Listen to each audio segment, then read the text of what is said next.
Good afternoon. I'm just going to get mic'd up. The Secretary of State's live feed.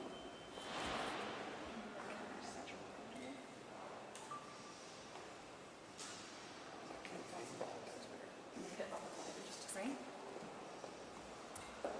How's the, can you see? Jana, can you see?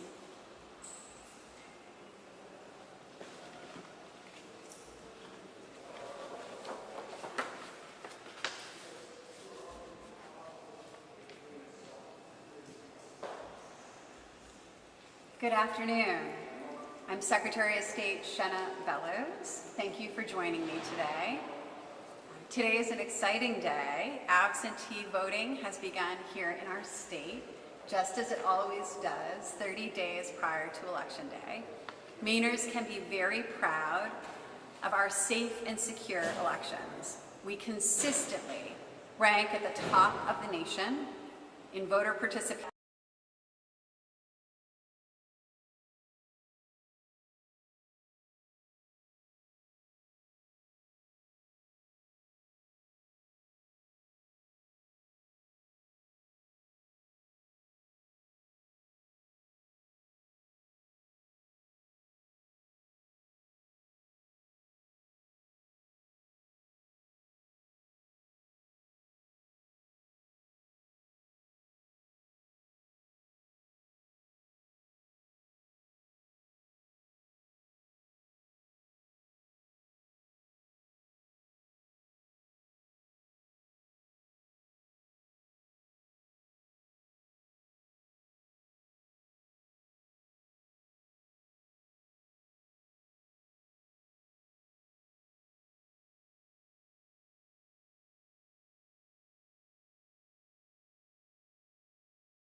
voter can see that the ballot has been mailed to them, so the parties can see ballots have been mailed out and to whom. Then when the voter receives that absentee ballot and they receive an official absentee ballot return envelope that has their information on it, placed on that envelope by the clerk, they must not only complete the ballot, but they must seal it in the official absentee ballot return envelope that has their information on it, and they must sign it. So when it is returned to the clerk marks it as returned in the central voter registration system. Again, the voter can see that it has been received by the clerk. If there is no signature, if it is not in an official absentee ballot return envelope and signed by the voter, then it must be rejected, and that gets recorded as well. So absentee ballot envelopes are not opened by the clerks in a back room somewhere in small towns. They are safeguarded securely until official absentee ballot processing, which under Maine law can happen up to 7 days prior to Election Day. It's a public process. In fact, the times at which absentee ballot processing is going to take place by the clerks is currently posted on our website. And that process is open to all campaigns, all political parties, partisan and nonpartisan observers alike. So those are the processes that safeguard absentee voting itself. In summary, the process of printing and shipping absentee ballots contains numerous safeguards to protect the chain of custody, and absentee voting has many more safeguards to ensure that a ballot can only be voted if it is associated with a legal registered voter and a valid absentee ballot request. Absentee ballots are tracked by clerks in the central voter registration system, by voters in the online absentee ballot portal, and by political parties and campaigns through the data request to the Secretary of State's office that we post on our website. Absentee voting is an open and transparent public process with observers from all sides having the opportunity to observe. And this entire detailed process was established to ensure safe and secure elections in which all Maine citizens can feel confident. Any ballots that move outside of the chain of custody cannot be used for voting, and only one vote per registered voter will ever be counted. So that's the process of absentee voting. That's what's happening all across Maine today, and that's what election officials love, is making voting accessible and secure to the voters of our state. I will now turn to the events that came to light last week. And I think it is important to recognize that this is an ongoing law enforcement investigation. Information I am sharing is not information received from law enforcement, but rather held at the Elections Division. But we are being very careful not to compromise an ongoing investigation.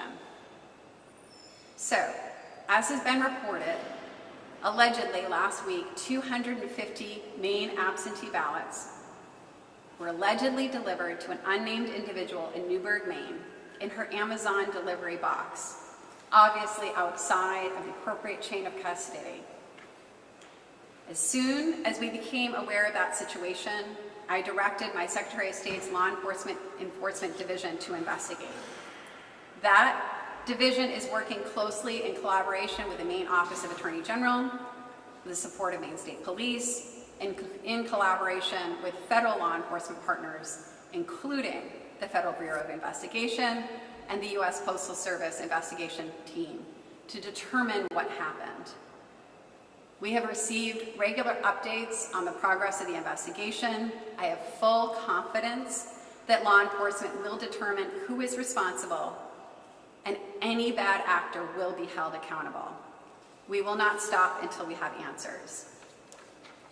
Again, I am limited in what I can share, but I do want to share some facts. On Tuesday, the city of Ellsworth received 2 boxes of absentee ballots, as planned.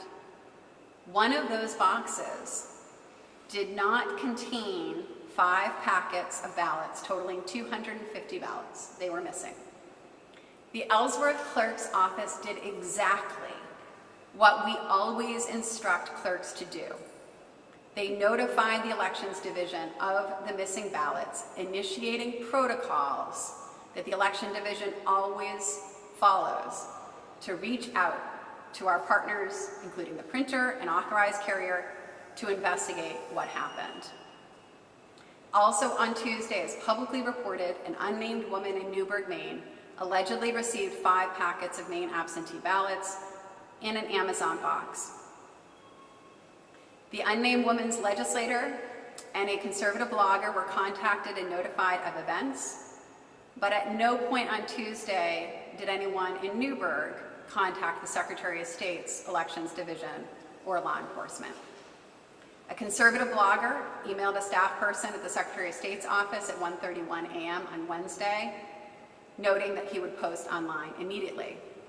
The Newburgh Town Office called the Elections Division at 8 a.m. promptly on Wednesday morning to report the ballots received. Secretary of State detectives went immediately to Newburgh, and ballots were secured. There are 2 things that I want to share with Mainers. All Maine absentee ballots have been carefully tracked. It is true that the number of ballots missing in Ellsworth corresponds to the number of ballots received in Newburgh. Ellsworth and Newburgh are 40 miles apart. At this point, there are 4 packages within the U.S. Postal Service system that have not yet arrived to small Maine towns to which they have been directed, but those particular very tiny towns do not have office hours until later in the week. We are working closely with the U.S. Postal Service to ensure that those 4 packages arrive on time. All other Maine towns have now received their expected ballot shipments. So that is really important for voters to recognize. All Maine towns have received their expected ballot shipments. So the process is safe and secure. Additionally, late Friday evening, our Elections Division was notified by a private organization that they believed that they were in possession of absentee return envelopes from Maine. This was an out-of-state private organization. I directed law enforcement to expand the investigation to include the delivery of absentee ballot return envelopes. However, today we can confirm that all Maine towns have received appropriate shipments of absentee return envelopes as planned. So the good news in all of this is that the system of checks and balances worked. Whatever happened last week, and we will find out what happened, will not impact our election. Law enforcement will find those responsible. Any bad actor involved will be punished. We are in a different world than we were just a few years ago. Our elections, and indeed our democracy, are under attack in new and different ways all of the time. Last year, it was white powder mailings and swatting of polling sites. And yet, Maine elections prevailed. We had more people turn out than ever before in our history. This year, it seems that there may have been attempts to interrupt the distribution of ballots and ballot materials. But we are stronger and better than anyone who tries to do our elections harm. Time and time again, election officials and law enforcement rise to meet the challenges we face. I'm proud of the hardworking elections staff, led by the nation's longest-serving elections director, Deputy Secretary Julie Flynn. I'm proud of the Maine city, town, and clerks who work tirelessly on the front lines of our democracy to run our elections. I'm grateful to our law enforcement partners at every level who are dedicated to finding the truth and running down anyone who would do us harm. And I'm proud of the Maine people who time and time again volunteer and vote to make us one of the best states in the nation in voter participation. Election officials are the world's best contingency planners. We will adapt, as we always do, to stay one step ahead of the bad actors who seek to interfere with our elections. Maine elections are free, safe, and secure, and I have confidence that this November we will once again lead the nation in safe and secure elections. Thank you very much, and I'm happy to take questions, recognizing, however, that I'm limited by what I can speak to, because I can speak to the work of the Elections Division on the civil side of this work, and our job is to ensure the safe and secure distribution of ballot and ballot materials. So I expect that there may be many questions, to which I will have to say there is an ongoing law enforcement investigation, and I cannot speak to that. But with that, I'm happy to take a few questions from members of the press. I'm not going to take questions from bloggers or legislators at this time.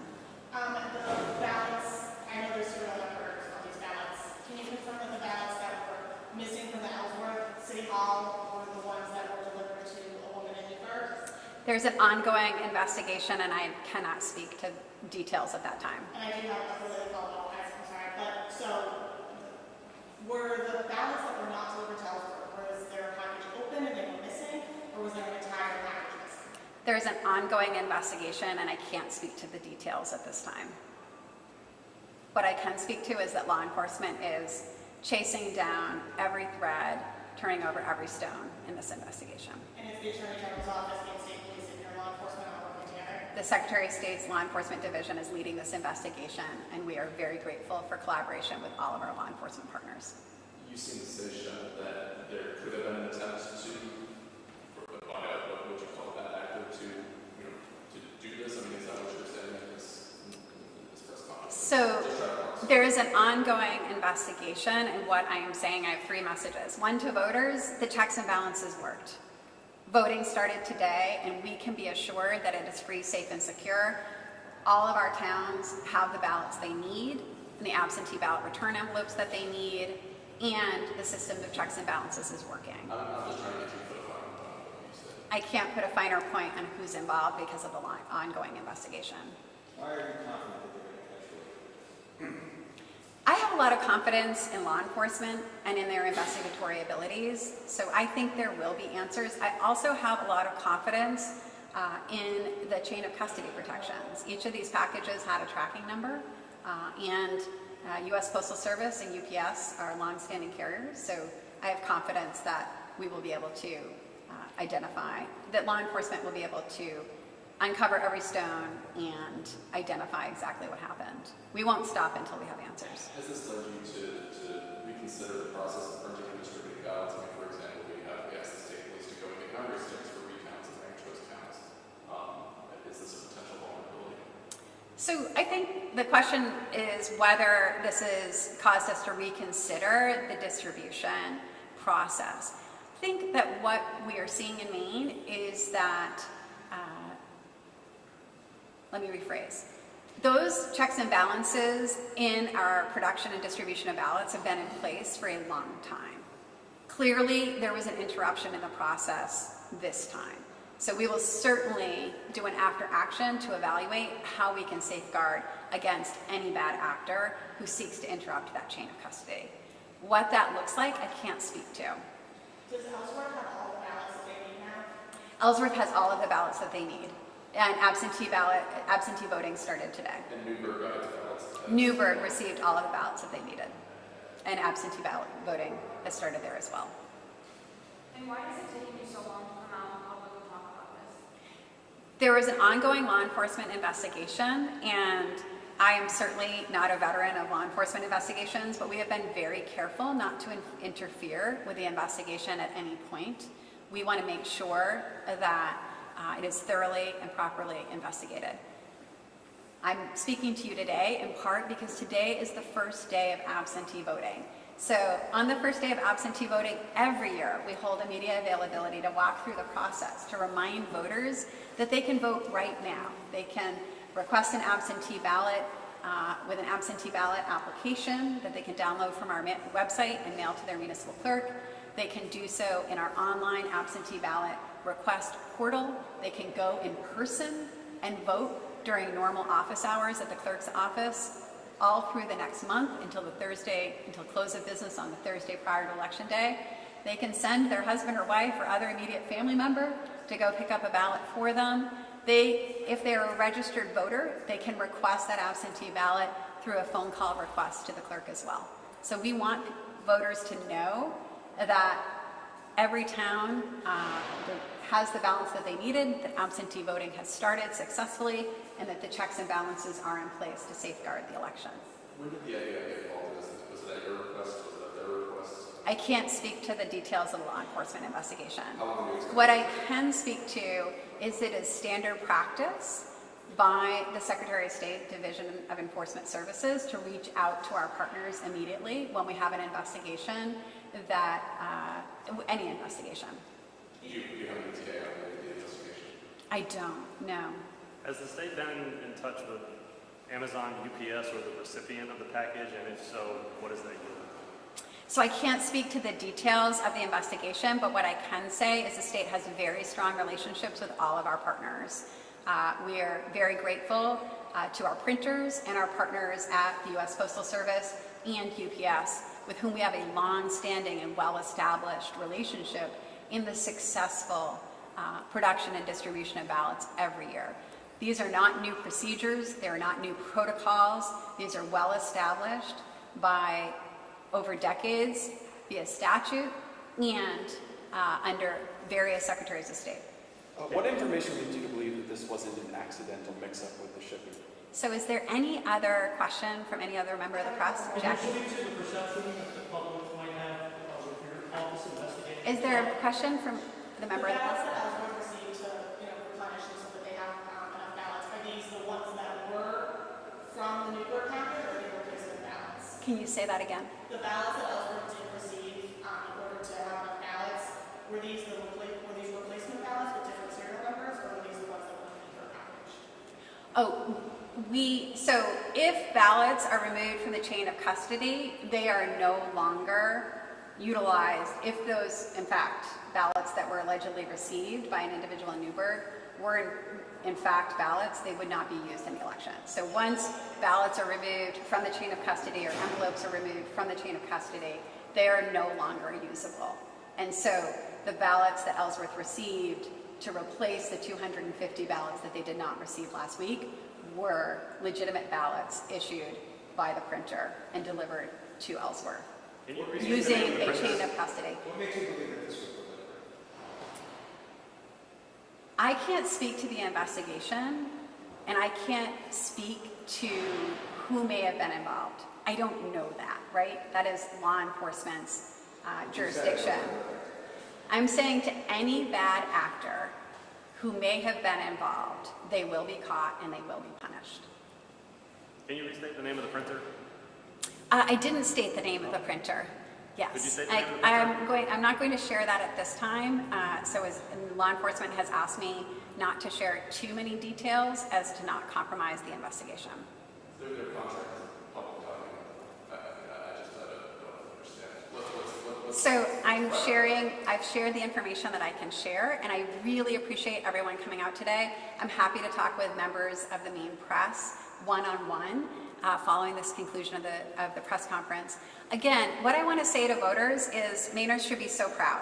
Our elections are free, safe, and secure. We consistently lead the nation in elections. We consistently rank in the top 3. Indeed, in 2022, we were number 1 in the nation in voter turnout. In 2024, more Mainers cast a ballot than ever before in our history, and we were number 3 in the nation in voter turnout. So voting starts today. We want all Maine citizens to know that they have the opportunity to register to vote, to cast their ballot now in this 30-day window prior to Election Day or on Election Day, and that their vote will be counted, that our elections are transparent, that our processes are thorough and safe. Thank you very much.